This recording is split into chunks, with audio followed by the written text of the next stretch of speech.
Cuties, कैसे हो आप लोग। जैसे कि आज महाशिवरात्रि है तो हर हर महादेव। चलें मंदिर चलने के लिए रेडी होते हैं। वैसे तो मैं लेट हो गई हूँ बट इट्स ओके, हमेशा की तरह वो तो होता ही है। मेकअप की ज़रूरत नहीं है क्योंकि हमने फ़िल्टर लगा लिया है। क्या मतलब मेकअप करना नहीं आता, इट्स ओके, लिपस्टिक लगानी आती है। लेकिन फ़िलहाल हम लिप बाम से काम चला लेते हैं। काजल लगाने में भी ऑन कैमरा 10 जन्म लग जाते हैं, इसलिए वो ऑफ कैमरा मिरर में देख के आराम से लगा चुकी हूँ। बाकी हम बहुत मशक्क़त के बाद हमारी बिंदी भी लग गई थी। ओके, एक पोज तो बनता है, लेकिन फिर हमारा दुपट्टा वही हमेशा की तरह, मुझे टाइम पे कुछ चीज़ मिलती नहीं है। लेकिन मेरा तो बहुत एडजस्टिंग नेचर है, इसलिए मैंने जैसे तैसे इसको एडजस्ट कर लिया। एडजस्टमेंट तक तो ठीक था, लेकिन एक कंफर्टेबल फील नहीं होने दे रहा था, इसीलिए इसको चेंज करना पड़ा।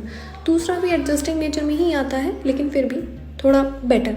तो और ज़्यादा लेट हुए बिना चलते हैं मंदिर, वरना मेरी महिला मित्र मुझे यहीं छोड़ जाएगी। Okay, bye bye.